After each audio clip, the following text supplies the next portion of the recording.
안녕하세요. 저는 남편과 3년 전 이혼을 하고 현재 딸 하나를 키우고 있는 여자입니다. 저는 매일은 아니고 가끔 이곳에 들려서 올라온 사연을 듣고는 했는데요. 이런저런 사람들 사는 얘기를 듣다 보니 제 얘기도 이곳에 적어보면 어떨까 싶더라고요. 제 사연 읽고 공감해 주시는 분들이 과연 몇 분이나 계실까 싶지만 그래도 저 나름대로는 남들이 쉽게 접하지 못할 일을 경험했다고 생각하고 있었거든요. 그래서 이렇게 익명의 힘을 빌어서 조심스럽게 사연을 보내보려고 합니다. 저는 이제껏 부유한 집안 형편에 내리막길 없이 늘 잔잔하게 평탄한 삶을 살아왔었어요. 하지만 그런 제 삶이 내리막길, 아니 가파른 절벽길이 생겨날 거라고는 상상조차 못했었어요. 어쩌다 제가 절벽길을 마주하게 됐는지 지금부터 여러분들께 들려드리려고 해요. 저는 지금으로부터 7년 전쯤에 평범한 직장인인 남편을 만나 결혼을 했었어요. 남편 집안은 엄청 부유하지도 그렇다고 가난하지도 않았어요. 흔히 볼 수 있는 되게 평범한 집안이었죠. 반면 저희 집안은 남편과 다르게 뼈대 있는 양반 가문의 부유한 집안이었어요. 아버지는 할아버지께서 남겨주신 회사를 운영하고 계시고 어머니는 전업주부셨어요. 가진 게 많은 분들이라 그런지 어떤 일이 닥쳐도 조급해하지 않고 늘 여유가 넘치셨어요. 평소에도 돈 많다고 유세를 떨지 않는 인자한 분들이셨죠. 제가 어릴 때부터 저희 부모님께서 공부하라는 말 대신 항상 하시던 말씀이 있었어요. 어딜 가든 항상 겸손한 자세를 취하고 돈이 먼저가 아니라 인품이 먼저라면서 누구를 만나든 모든 사람을 평등하게 대하고 예의를 갖추라고 하셨었죠. 저는 그런 가정교육을 받고 자라 지금도 저희 딸에게 이 말을 그대로 하고 있어요. 어른들 말 중에 사위사랑은 장모라는 말이 있잖아요. 저희 집안은 친정 어머니뿐만 아니라 친정 아버지도 남편을 많이 아끼고 좋아했었어요. 친딸인 제가 질투가 날 정도로 하루 종일 정서방 노래를 불렀었거든요. 좋은 게 생기면 저희 남편한테 제일 먼저 주고 가끔은 사고 싶은 거 사라고 돈도 턱턱 주시더라고요. 제가 달라고 할 땐 며칠 동안 옆에 붙어서 징징거려도 안 주더니 남편한테는 어찌나 잘 주던지 누가 보면 남편이 아들인 줄 알겠더라니까요. 그래도 시댁 식구들과 남편이 평상시에 제게 잘해주셨기 때문에 싫진 않았어요. 오히려 부모님께서 저 대신 시댁을 챙겨줘서 늘 고마운 마음이 컸죠. 아버지는 늘 출장 갔다 오시면 남편 선물과 시부모님 선물을 사서 제게 챙겨주셨어요. 하나뿐인 딸 이렇게 점수 따서 이쁨 받아야 한다면서 말이에요. 그 덕분인지 저는 시집살이 하나 없이 공주 대접 받으면서 잘 지내고 있었어요. 남편은 항상 제가 일 마치고 집에 오면 수고했다고 팔이며 다리며 열심히 주물러주기 바빴고 시댁 식구들은 가끔 제가 시댁에 놀러가서 뭐라도 거들려고 하면 손 하나 까딱 못하게 하셨죠. 그렇게 행복한 신혼생활을 보낸 지 8개월 만에 제가 임신을 하게 된 거예요. 아이를 천천히 가질 생각이었는데 생각보다 빨리 찾아오는 바람에 저희 둘 다 당황했어요. 하지만 양가 부모님들은 저희와 다르게 경사났다면서 너무 좋아하시더라고요. 저희도 좋은 게 좋다고 이왕 임신한 거 정말 좋은 부모가 되겠다고 마음먹었죠.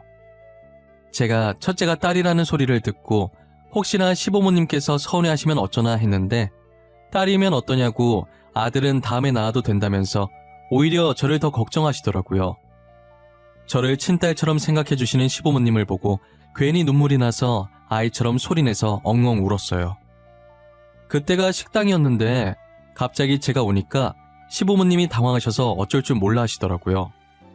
그날 집 가는 길에 시어머니께서 말씀하시길 아들 못 낳아서 집 가면 구박받을까봐 우는 건 줄 아셨대요. 저는 그렇게 남편과 시댁 식구들의 사랑을 받으며 딸을 낳았어요. 딸이 어찌나 애교가 많은지 저희 집에서 웃음이 끊길 날이 없었어요. 얌전해서 잘 울지도 않고 잘 시간 되면 잘 자고 효녀가 따로 없었죠. 특히나 저희 애가 다른 애들과 다르게 사람을 잘 보고 잘 웃는데 웃는 모습이 얼마나 이쁜지 몰라요. 하루가 다르게 훌쩍 커가는 아이의 모습을 보는 재미에 살았었어요. 저희는 딸아이를 낳은 지 2년 만에 둘째를 임신하게 됐어요. 그런데 임신과 동시에 저희 아버지 사업이 망해서 전 재산을 다 날리게 된 거예요. 아마도 그때부터 시댁 식구의 본색이 드러나기 시작했던 것 같아요. 부자가 망해도 3대는 간다는 말이 있었는데 저희 가족은 어찌 된 게 3대는커녕 3일도 못 갈 만큼 재산이 모조리 다 날라갔더라고요. 그래도 불행 중 다행인 게 친정집만큼은 지켰더라고요. 저희 아버지 사업이 망한 뒤로 죽으라고 하면 죽는 신용이라도 했던 남편이 변하기 시작했어요. 평소에 돈 관리를 제가 하고 있었는데 이제 각자 하자고 하더라고요. 우리 돈 관리 당신이 했었잖아. 이제 각자 하기로 하자. 내 통장 어디 있어? 이번 달부터 내 돈은 내가 관리할게. 갑자기 왜? 언제는 내가 재무팀에 있어서 돈 관리 좀 해달라더니 당신 혹시 돈 필요해? 돈 필요해서 이러는 거면 필요한 만큼 내가 줄게. 아니, 그건 아니고 남자가 그래도 수중에 돈을 들고 있어야지. 언제 급한 일 생길지 모르잖아. 그리고 아버님 회사 부도나셨다며? 혹시나 해서 말하는데 나 도와줄 돈 없어. 뭐야, 나 돈 빌려달라고 한 적도 없는데 서운하게 꼭 그렇게 말해? 우리 집 일은 우리가 알아서 할 거야. 당신한테 손 벌릴 일 없어. 그럼 됐고 일단 내 통장 줘. 이번 달부터 내가 관리하겠다는 마음은 변함없어. 제가 아버지 회사 망했다고 남편한테 도와달라고 한 적도 없는데 저렇게 딱 잘라서 말을 하니 제 입장에서는 엄청 서운하더라고요. 솔직히 저희 부모님이 그동안 남편한테 얼마나 잘했는데요. 딸인 저보다 남편을 더 챙겨주고 아껴줬는데 저렇게 말하면 어느 누가 안 서운하겠어요. 저는 남편에게 서운했지만 뭐라 말도 못하고 혼자 속으로 끙끙 앓고 있었어요. 그리고 남편뿐만 아니라 시댁 식구들도 저를 대하는 태도가 냉랭해지더라고요. 손 하나 까딱 못하게 하셨던 시어머니께서 틈만 나면 저를 시댁에 호출해서 이거 해라 저거 해라 사소한 거 하나까지도 시켜먹고 계시더라고요. 임신 초반이라 조심해야 한다고 했지만 두 번째 임신은 괜찮다면서 정말 말도 안 되는 억지를 부리시면서 저를 시켜먹는 거예요. 그리고 저 하나로 모자라 첫째 딸한테도 막대하는 게 보이기 시작하면서 뱃속에 있는 아이도 딸이라고 할까봐 겁나서 일부러 아이 성별도 묻지 않았어요. 시어머니는 또 저를 호출하셔서 친구들 올 거니 빨리 와서 음식을 만들라고 하시더라고요. 하필 제가 첫째랑 다르게 둘째를 가졌을 때 입덧이 심했었어요. 음식을 만드는데 저도 모르게 계속 헛구역질이 나오더라고요. 이게 참으려고 해도 참아지는 게 아니잖아요. 그래도 저 나름대로 한번 참아보겠다고 이를 악물고 있었는데 시어머니께서 잠깐 제가 헛구역질하는 소리를 듣고선 들고 있던 소쿠리를 제 쪽으로 던지시더라고요. 더럽게 음식 만들면서 뭐하는 짓이야? 왜? 아주 토를 해라 토를 해. 지금 내가 음식 좀 만들라고 했다고 시위하는 거야? 어머님 죄송해요. 제가 입덧이 심해서 참아보려고 했는데 참아지지가 않았어요. 진짜 일부러 그런 게 아니거든요. 헛구역질한 음식을 덜어서 어떻게 먹어? 다 갖다 버려! 하여튼간에 잘하는 게 하나도 없어. 저는 결국 했던 음식들을 다 버리고 다시 만들기 시작했어요. 이번엔 제 옆에 와서 음식을 집어 먹으시더니 맛이 이게 뭐냐고 손가락으로 머리를 미시더라고요. 제가 여기서 왜 이러고 있어야 하는지도 모르겠고 왜 이런 대접을 받고 있는지도 모르겠더라고요. 그땐 이게 다 저희 아버지 사업이 망해서 이러는 건 줄 정말 생각지도 못했었어요. 도대체 이게 무슨 영문인지도 모른 채 시댁 식구들한테 무작정 당하기 시작한 거예요. 임신 5개월 정도 됐을 때가 추석이었는데 정말 다시 떠올리고 싶지도 않은 기억이에요. 몸이 좋지 않아서 남편 먼저 보내놓고 저 혼자 뒤늦게 시댁으로 향했었어요. 남편은 시어머니께 말씀을 안 드린 건지 제가 들어가자마자 화를 내시더라고요. 네가 아직까지 부잣집 공주님인 줄 알아? 명절에 시댁에 와서 일을 도와야 할 거 아니야? 멀쩡한 며느리 두고 늙은 시애미가 이걸 다 준비해야겠어? 어머님 죄송한데 제가 몸이 안 좋아서 조금 늦었어요. 그리고 1시간밖에 안 늦었는데 그게 이렇게까지 화낼 일이에요? 당신 어머니한테 버릇없게 지금 이게 뭐하는 짓이야? 그냥 죄송하다고 하면 끝날 일을 굳이 말대답해야겠어? 당신이 아프다고 말만 해줬어도 어머님이 이렇게까지 화 안 내실 거 아니야. 내 말이 틀려? 내 말이 맞잖아. 아니다. 그냥 말을 말자. 싸울 힘도 없다. 너 지금 하늘 같은 남편한테 말버릇이 그게 뭐야? 너희 부모님이 그렇게 가르치셨어? 어? 어머님, 말 한번 잘 꺼내셨어요. 저희 부모님이 그동안 시댁 식구들한테 얼마나 잘했는데요. 기억 안 나세요? 그런데 어떻게 저한테 이런 식으로 하실 수가 있어요? 시어머니 입에서 저희 부모님 얘기 나오니까 순간 울컥하더라고요. 그동안 저희 부모님이 얼마나 잘해주셨는데 지금 시어머니께서 저한테 이러나 싶어서요. 저는 정말 틀린 말 한 거 없다고 생각했는데 어디에 화가 나신 건지 시어머니께서는 제 말이 끝나기가 무섭게 제 뺨을 때리시더라고요. 저는 부어오르는 뺨을 어루만지면서 그대로 시댁을 빠져나와 친구 집으로 갔어요. 발갛게 달아오른 뺨을 보고 괜히 부모님께서 걱정하실까봐 대충 몸이 안 좋아서 못 간다고 말하고 연휴 끝날 때까지 친구 집에서 지냈었어요. 걱정하시는 것보다 시댁 식구들한테 실망하실 게 커서 입이 안 떨어졌어요. 친구는 제 얘기를 듣더니 어떻게 사람들이 그렇게 못됐냐고 당장 이혼하라고 하더라고요.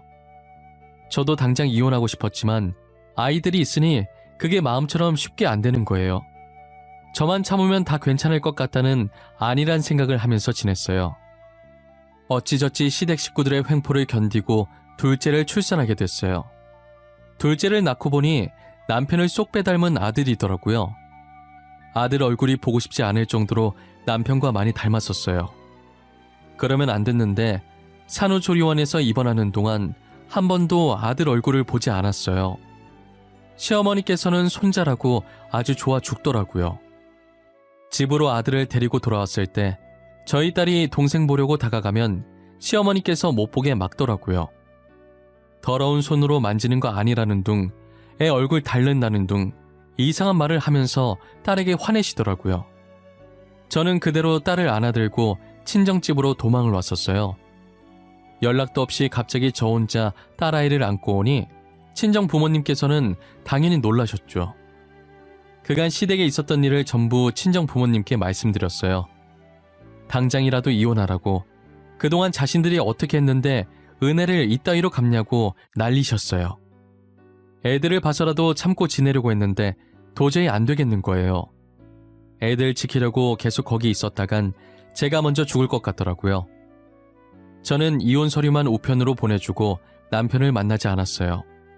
그랬더니 남편이 시어머니와 함께 저희 집을 찾아왔더라고요. 딱히 얼굴 마주하고 싶지 않아서 나가보진 않았는데 시어머니와 저희 부모님이 대화하는 소리가 들리는 거예요. 따님이 이혼 서류를 저희 집으로 보냈던데 알고 계십니까? 이혼 서류를 보내도 저희가 보내야지 무슨 이런 어이없는 경우가 다 있답니까? 저희 딸이 이혼 서류 보낸 게 왜요? 보내면 안 되는 이유라도 있습니까? 당신들이 뭐 잘난 게 있다고 저희 집까지 찾아오셨어요? 까놓고 말해서 사업이 망하고 이제 아무것도 없는 따님을 계속 걷어주면 감사하다고 해야죠. 감사하다고는 못할 망정 이혼 서류를 보내니 정말 저희 입장에서 황당하네요. 혹시 사돈께서는 입으로 똥 싸는 게 취미십니까? 누가 누굴 걷어줘요? 그럼 저희가 이제껏 쥐뿔도 없는 그쪽 아들 걷어준 건 생각이 안 나시나 봐요? 저기요 사돈, 제가 입으로 뭘 싸요? 지금 고개 숙여야 할 사람이 누군데 이러실까? 지금 저희가 사돈네들보다 위에 있는 것 같은데 안 그래요?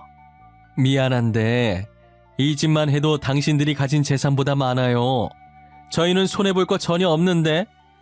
어차피 이혼하는 건 애들 문제인데 언제까지 마마보이처럼 어머니가 나서게 할 건가 정서방? 뭐? 누가 마마보이라는 거야? 그리고 지금 당신 딸도 안 나오고 당신이 나서고 있잖아. 왜 나는 나서면 안 되는 건데? 어? 아우 시끄러. 저기요 아주머니. 아주머니께서 이때까지 저희 귀한 딸 괴롭혔다면서요. 지금까지 딸 혼자 당신들이랑 맞섰는데 처음으로 우리가 나서는 것도 안 되나? 시어머니께서는 빽빽 소리만 지를 줄 알았지 저희 어머니한테 한마디를 못 이기더라고요. 어휘력이 딸리니 아무 말도 못하고 씩씩거리기만 하시다가 자기 성질에 못 이겨 당장 이혼시키겠다고 하면서 남편을 데리고 나가는 거예요.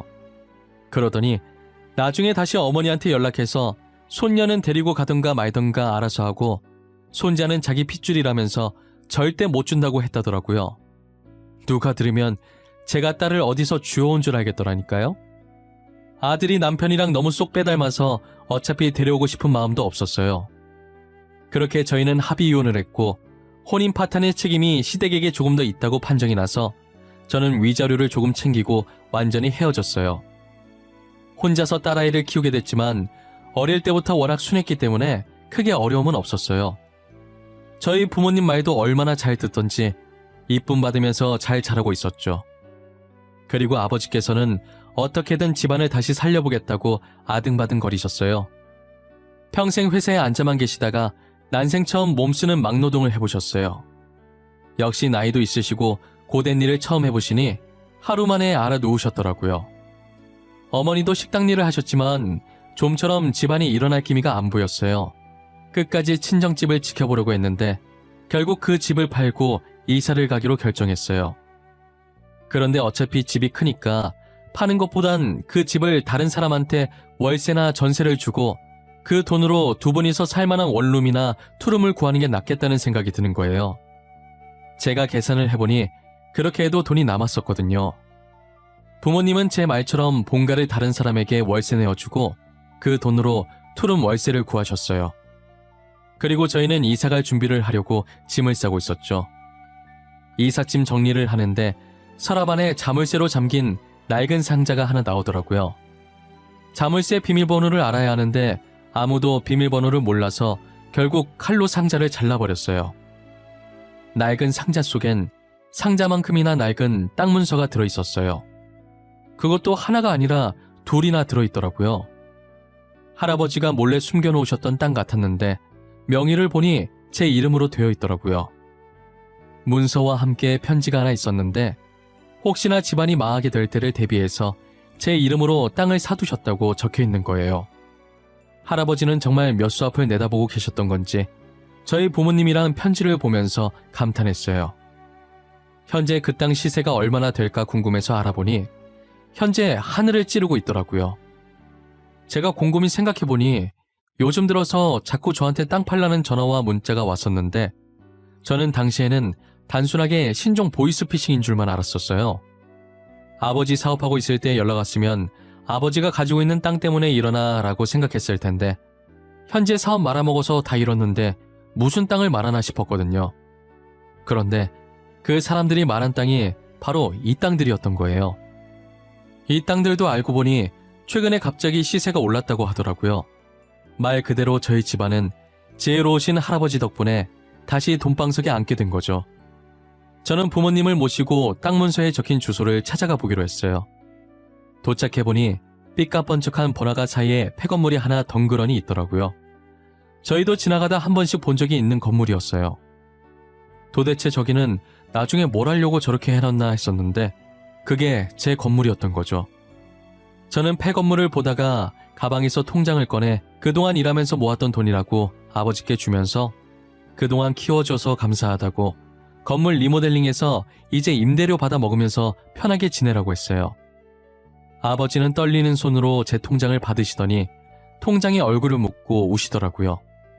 어머니도 그 모습을 보고선 조용히 뒤돌아서 흐르는 눈물을 훔치셨어요. 우리 귀한 딸 코 묻은 돈을 내가 이걸 어떻게 받아? 돈은 또 언제 이렇게 모은 거야? 나 이거 못 받아. 절대 못 받아. 어떻게 모은 돈인데 내가 덥석 받아? 아빠, 그런 것 치곤 지금 너무 자연스럽게 아빠 손에 들려있는 것 같지 않아? 그냥 받아. 딸이 주는 선물이야. 그동안 이렇게 키워준 것도 고맙지 뭐. 그래. 일단 네가 나한테 그렇게 주고 싶다고 하니 받기는 할 텐데 언제 이렇게 모은 거야? 생활비로도 모자랐을 텐데. 아빠 딸 재무팀에서 일하잖아. 그래서 돈 관련된 건 엄청 철저한 거 알지? 쓸데없는 거 안 사고 모으면 그만큼 모을 수 있어. 그래도 나 하고 싶은 건 하고 살았다? 아버지가 너무 속상해하면서 오시길래 오히려 제가 더 덤덤한 척 씩씩한 척 했어요. 사실 하고 싶은 거나 사고 싶은 게 있어도 참고 최대한 아끼고 아껴서 모은 돈이었거든요. 언젠간 부모님께 선물로 드리고 싶어서 따로 모아왔던 돈이었어요. 이렇게 쓰일 줄은 몰랐는데 그래도 기분이 정말 좋더라고요. 아버지는 투룸으로 이사 가려던 것도 취소하고 다시 본가로 돌아가 제가 준 돈으로 건물을 다 뜯어 고치고 임대료를 받으면서 지내고 있었어요. 딸이 선물해준 건물이라면서 어찌나 애지중지 여기시던지 제가 용역업체를 쓰라고 해도 본인들이 직접 청소하겠다고 고집을 피우더라고요. 아무리 말해도 안 들으셔서 결국 저도 두 손 두 발 다 들었어요. 그러다 예기치 못한 장소에서 평생 마주치고 싶지 않았던 사람들을 마주하게 됐는데요. 모두가 예상하셨듯 그 사람들은 바로 저희 전 남편과 전 시어머니셨어요. 그날도 어김없이 청소하러 나가셨다는 말에 같이 점심 먹으려고 부모님을 찾아갔어요. 제가 건물 앞에 거의 다다랐을 때 어느 한 식당에서 전 남편과 전 시어머니가 나오더라고요. 알고 보니 저희 건물 옆에 새로 생긴 식당이 전 남편 가게였어요. 저는 그 두 사람을 보고 멈칫했고 그들도 저를 보고 걸음을 멈추더라고요. 마침 저희 부모님께서도 청소가 끝나셨는지 청소용품을 들고 나오고 계셨어요. 드라마도 아니고 어쩜 그렇게 타이밍이 절묘한지 모르겠어요. 고무장갑을 낀 채 청소용품을 들고 나오는 저희 부모님을 본 전 시어머니께서는 한쪽 입꼬리를 올리면서 팔짱을 끼고 저희에게 다가오더라고요. 어머, 이게 누구야? 사돈, 아참, 이제 아니지? 아주머니께서 여긴 어쩐 일이세요? 이 건물에서 청소하시나 봐요. 혜지야, 어디서 개 짖는 소리 안 들리니? 똥개가 앞에 있나 왜 이렇게 시끄러워? 저기요 아주머니, 아주머니 가던 길이나 계속 가세요. 저희 아세요? 자존심은 여전하시네. 그쪽 꼴 보니 저도 아는 척하고 싶지 않아요. 부잣집 사모님께서 어쩌다 남의 건물 청소나 하고 계실까? 내가 건물 청소를 하든 뭘 하든 뭔 상관이시래? 그쪽은 엄청 대단한 일 하고 있나 봐요. 저희가 이번에 식당 하나 차렸거든요. 옆에 있는 저 식당인데 언제 한번 드시러 오시던가. 아 맞다. 저희 가게 메뉴가 좀 비싼데 드시러 오실 수 있을지 모르겠네. 전 시어머니의 막대먹은 성격은 예나 지금이나 여전하시더라고요. 어머니도 만만치 않게 전 시어머니의 말에 한마디도 지지 않으시고요. 저희 가족에 대한 비아냥거림으로 전 시어머니의 입은 쉬질 않으셨어요. 언제까지 하려나 볼참이었는데 저희 건물에서 일하시던 분이 나오시는 순간 전 시어머니의 입에서 더 이상 소리가 새어나오지 않았어요. 사장님들, 오늘도 청소하러 오신 거예요? 진짜 대단하세요. 돈이 그렇게 많으신데 업체 한번 안 쓰시고 매번 이렇게 직접 청소하기 힘들지 않으세요? 에이, 아니에요. 제 건물 제가 청소하는데 뭐가 힘들어요? 안 그래도 저희 딸이 업체 쓰라고 난리더라고요. 생각 안 해본 건 아닌데 저희가 하는 게 마음 편해요. 두 분 다 대단하신 것 같아요. 아, 커피 한 잔씩 드릴까요? 저희가 이번에 신메뉴 개발했거든요. 여기서 일한 지도 1년이 지났는데 이제껏 임대료 한 번을 안 올리시고 정말 너무 감사해요. 아니에요. 지금같이 경기도 안 좋을 때 임대료까지 올리면 자영업자는 뭐 해먹고 살아요.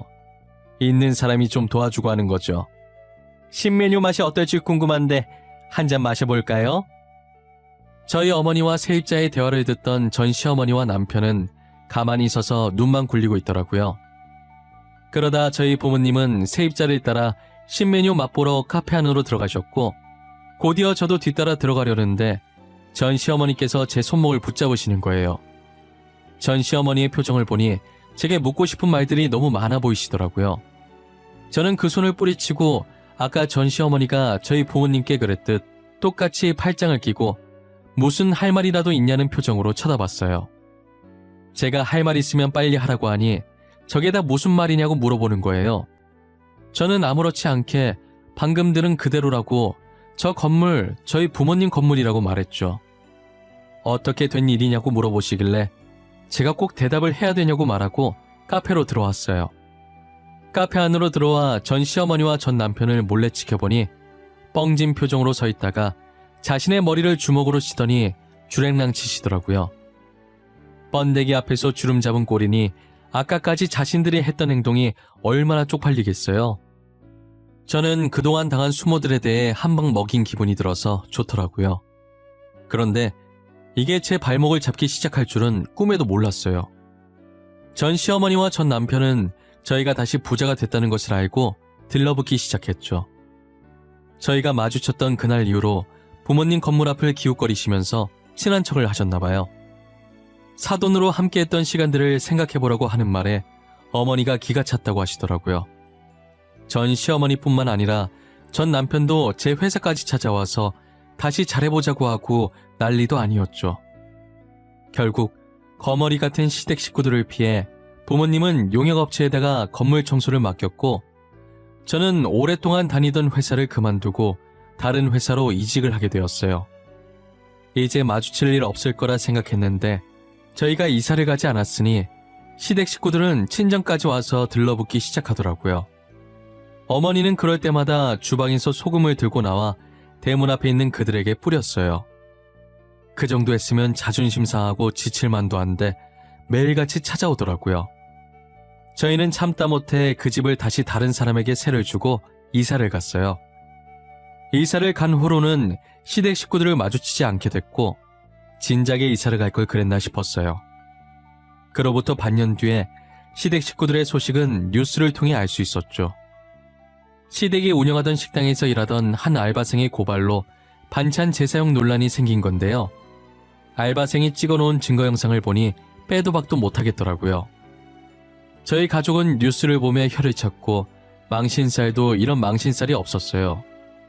제 딸도 뉴스를 보면서 그동안 우리한테 했던 짓 때문에 벌 받는 거라고 한마디 거들었어요. 그동안 아빠 없는 자식으로 만들어서 미안했는데 딸도 시댁에 대한 마음이 저와 같았더라고요.